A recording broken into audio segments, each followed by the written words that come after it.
amazing people! Welcome back to my YouTube channel.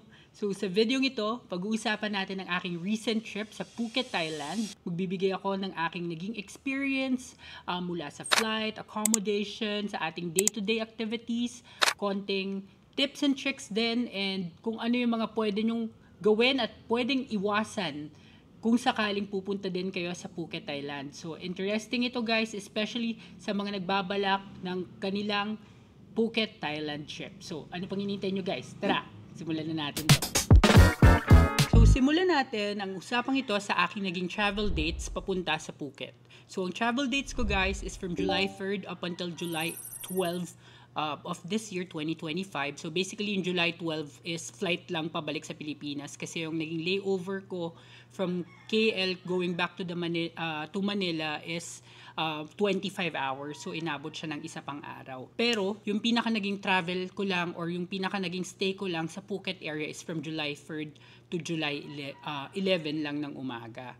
So importanteng malaman ninyo kung ilang araw kayo mag-i-stay sa Phuket, and kung may connecting flight kayo guys, importanteng malaman din kung gaano katagal yung layover time para ma-consider nyo yun in case you needed to book another stay dun sa layover area nyo or hindi na. Okay, so now let's talk about flight. Yung flight details ko guys is via Malaysia Airlines. So first time kong nag-book ng flagship airline ng Malaysia because I was considering Scoot, AirAsia, tsaka yun nga, Malaysian Airlines. So, AirAsia, may experience na ako sa AirAsia before. I haven't tried Scoot, pero isa sa mga factors na nagpapili sa akin sa Malaysia Airlines kung bakit yun yung kinonsider ko is first, its price. Second is yung connection. Kasi kung sa AirAsia ako, yung pinili ko, bukod sa mas mahal sila ng konti at saka mas mahal yung carry-on baggage nila, sa Bangkok yung layover. At least kung sa Malaysia Airlines, sa Malaysia yung layover, so ibang bansa siya. Just for the feels. And yung Scoot naman guys, kung Scoot yung pipiliin yung airline of choice, ang layover niya naman is sa Singapore. And knowing Singapore, medyo mahal ang cost of living and mas mahal yung mga presyo ng mga bilihin sa Singapore. Kung sakaling magkakaroon man ako ng connecting flight sa Singapore, medyo mapapamahal ako. That's what's on my mind during that time.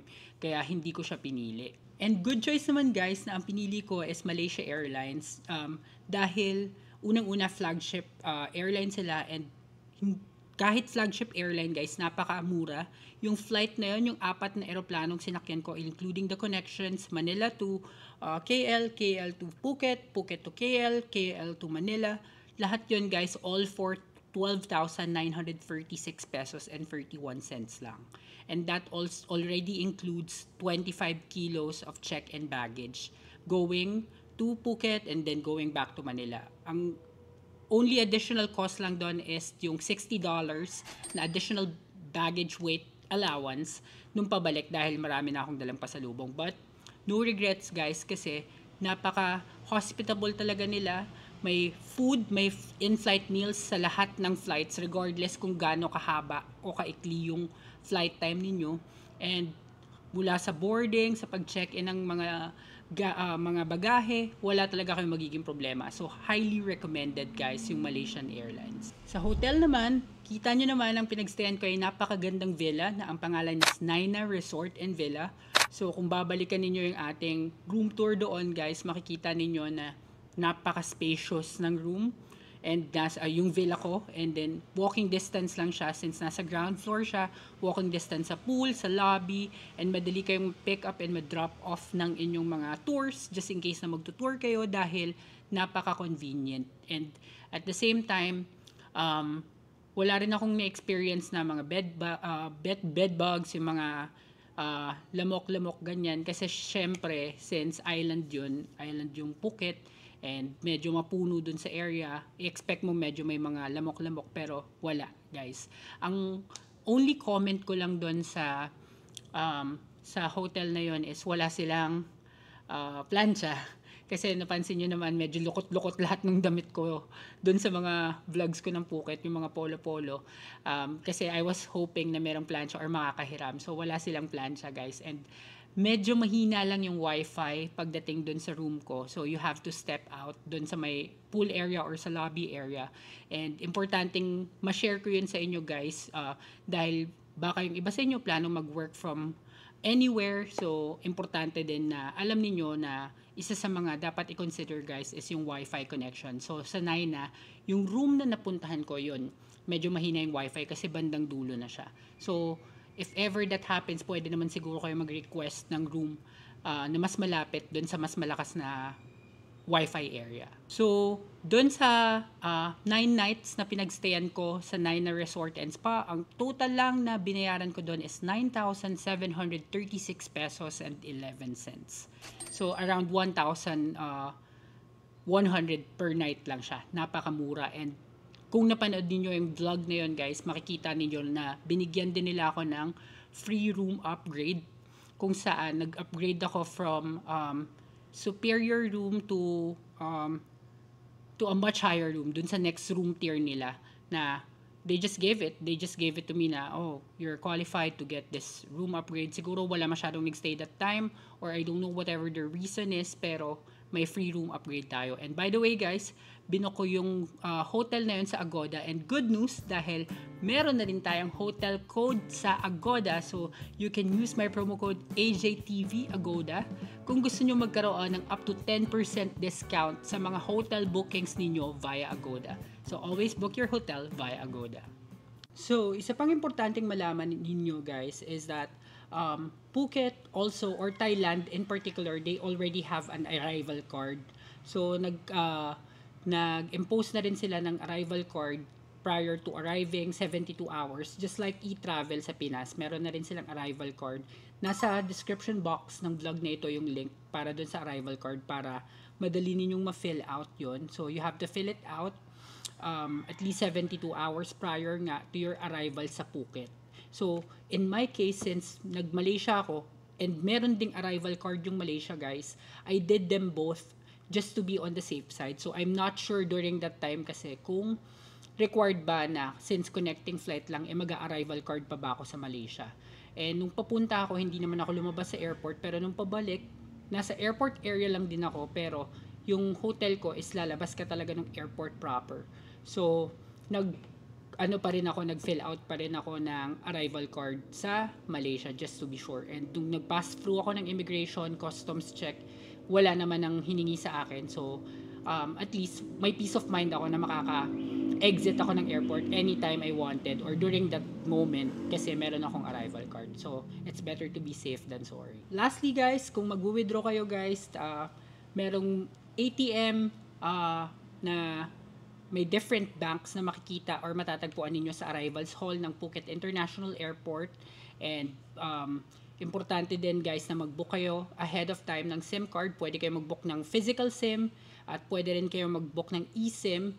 And I would always recommend na eSIM na lang para activated na siya or pwede nyo na siyang i-activate bago pa kayo makarating ng Phuket. So pag touchdown ninyo ng plane, i-on nyo lang yung data ninyo at meron na kayong internet for navigation. And I booked mine via Klook. So, nasa description box din yung link para sa eSIM na yon. And do not forget to use my promo code AMILCLOOK para may additional discount kayo sa mga ibobook nyo sa Klook.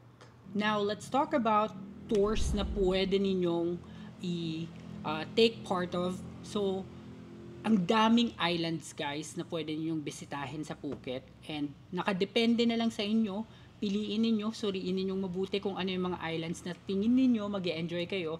So akin, ang una ko talagang kinonsider yung PP Islands just because I wanted to see the lagoon. Kasi based dun sa mga napanood kong vlogs, dun sa mga TikTok videos, sobrang maganda daw talaga yung Maya Beach. And totoo nga guys, sobrang ganda dun. Yun yung talagang isa sa mga lugar na or yung beaches doon sa tour na yon na talagang masasabi kong worth it. So, binuko yung PP Islands tour na yun sa Klook and nasa description box din. Isa din guys na pwede nyo yung i-consider is yung James Bond Island. Hindi ko na yun pinuntahan dahil medyo limited lang yung time ko for beach tours, and mas gusto ko rin mapuntahan on my own pacing. Kaya nagrent ako ng motorcycle dito sa series na ito or dito sa bansang ito. Isa pa guys na pwede ko rin i-recommend na bisitahin ninyo is yung Hanuman World if you're into zipline, adrenaline rush. Maganda yon guys dahil maraming zipline and yung roller ride guys yung highlight nung ating Hanuman World Adventure. And isa pa pala guys na nabinok kong tour is yung Coral Beach Tour na merong kasamang sunset dinner via catamaran. So yung yate nila guys. So first time ko makasakay ng yate and I would say na it's a great experience and sobrang nakaka-enjoy yun. Nababiyahe kayo na nakayate and na-experience mo na mag-dinner doon, mag-fishing, and mag-island hopping, and na-enjoy ko rin talaga siya. Okay guys, so isa pa sa mga inatupag at ginawa natin doon sa Phuket, aside sa beach hopping, is yung coffee shops naman guys. So sobrang daming coffee shops doon na aesthetic, instagrammable, and talaga nga naman masasarap din yung kanilang mga kape at yung mga iba pang food and beverage na tinitinda nila. So I would highly recommend number 1 yung Thank You Cafe. At napakaganda nun guys, nasa cliff yung upuan, yung buong cafe. So overlooking siya ng beach and sobrang nag-enjoy ako doon and medyo hindi lang siya within the main road sa may Kata or sa may Caron. Pero pag pinuntahan nyo siya via motorcycle or boat, talagang mapapawaw kayo dun sa view. Napakaganda guys. Isa pa is yung napinuntahan ko na hindi din ako nagsisi is yung Roxanne Cafe naman guys. Yung Roxanne Cafe sa Phuket or sa Patong beachfront. Yon guys, sa may Bangla Road lang yon, makikita ninyo na napakaganda din ng view. Hindi kayo magsisisi, hindi kayo magsasawa dun sa pagtingin-tingin lang and chill habang umiinom kayo ng kape or tatay kayo na talagang inaraw-araw ko. And syempre guys, wag nating kakalimutan yung mga night markets na nakita niyo. Yung Chilva Market guys, isa yun sa mga highly recommended ko na puntahan ninyo dahil napakaraming pagkain at napakaraming souvenir na talaga namang mura guys at talagang swak sa budget. So puntahan nyo yung Chilva Market, pwede nyo siyang via motorcycle or boat. Madali lang siyang mapuntahan at medyo malapit naman siya doon sa Patong. Kung sa Patong area din kayo mag-i-stay. Dahil yung Patong area guys, kung di ko pa nasabi kanina, yun yung parang pinaka-center ng mga malalapit sa mga beaches, attractions at sa mga kung ano-ano pa.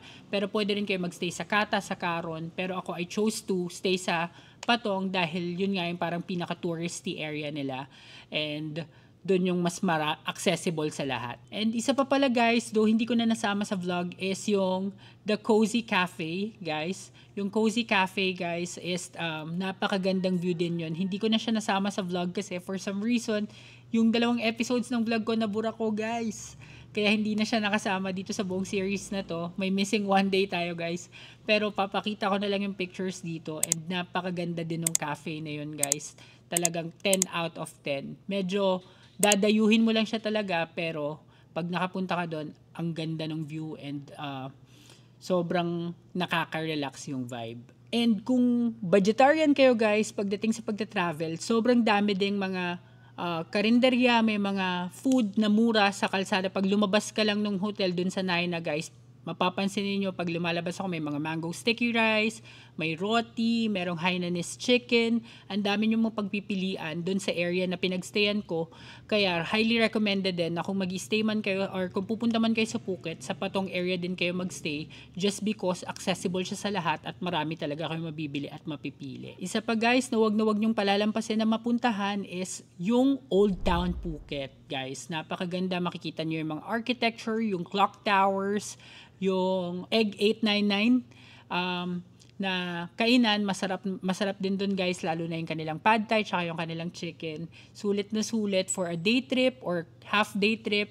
Meron nun sa Klook guys, pero kung gusto nyo ng DIY, pwede nyong panoorin or balikan yung vlog ko na yon para makita ninyo kung paano ko siya ginawa DIY style. So, some tips and tricks na pwede kong maibahagi sa inyo guys dito sa travel na to is number 1, check nyo yung flight details maigi bago kayo mag-book. Do not just consider yung kanilang cost kasi hindi direct flight. Wala pang direct flight from Manila to Phuket directly. Talagang merong layover i-check nyo yung details ng layover kasi that might cost you more in the long run. So, just like in my situation, ang pinaka-con ko lang dito guys is, nung pumunta ako yung papunta akong Phuket, nagstay ako sa Malaysia and wala pa akong tulog dun, so I had to sleep. And wala akong choice kundi magstay dun sa kanilang sleep, dun sa mga hotel pa or airport pods, airport hotels. So nagbook ako dun sa Kepler sleeping cabins na inabot ng 180 Malaysian ringgit or mga nasa 2.5 siya. Medyo mahal siya guys kumpara dun sa Tune in Aeropolis na nabook ko lang ng mga 1,500. Tapos yun, buong bed pa. Yung sa Kepler guys, 3 hours max lang yun. So imagine 2.5 para sa 3 hours na tulog. Pero no choice tayo that time. Kaya isa yun sa mga wag nyong tutularan kasi mapapamahal talaga kayo guys. So kapag pipili kayo ng connecting flights, yung layover time sana mas maiksi para makarating kayo agad dun sa inyong final destination. And isa pa pala guys, sa Malaysia Airlines, they follow weight concept wherein regardless kung gaano kadami yung iyong check-in baggage, as long as they meet yung weight na allotted for your flight or yung inavail mo na weight for your flight, wala silang pakialam, basta pasok ka dun sa weight. So, and pag mag-a-add kayo, hindi siya per baggage, per kilo na siya dun sa weight concept na fina-follow ng Malaysia Airlines, which is a good thing kasi regardless kung ilan yung dala mo, kung medyo malalaki yung dala mo na yung mga binili mong souvenir medyo bulky, kahit ilang luggage yun, basta within the weight limit naman, pasok na pasok siya. So yun yung isa sa mga magagandang bagay na natutunan ko dito sa flight ko going to Phuket. And isa pang reminder guys, just in case na mag-rent kayo ng motorcycle, iiwan ninyo yung passport ninyo doon sa pag-renta ninyo ng motorcycle. So kung pupunta kayo sa Big C at mag-rent kayo ng motorcycle, I suggest wag nyo siyang gawin or wag nyo siyang pagsasabayin kapag mamimili kayo na magre-require ng tax refund kasi wala kayong passport na maipapakita. Kailangan yun for tax refund. Kaya kung sakaling shopping day ninyo sa Phuket, wag na kayo mag-rent ng motorcycle muna kasi yun nga, kailangan ng passport na i-present kapag mag-avail kayo ng tax refund. And last but not the least, always check the weather doon sa plano ninyong date of stay pagdating or doon sa Phuket dahil yung weather nila is a bit unpredictable, so may mga times or instances na maulan, tas meron naman sobrang init. So nung time na pumunta ako, ganun yung na-experience ko, pero nevertheless na-enjoy ko pa rin naman talaga yung pag-i-stay ko doon. And kung may questions pa kayo guys, feel free to comment down below dahil i-end ko na muna ang vlog na ito. Maraming salamat sa lahat ng nanood ng ating Phuket series dito sa AJTV Amazing Travels.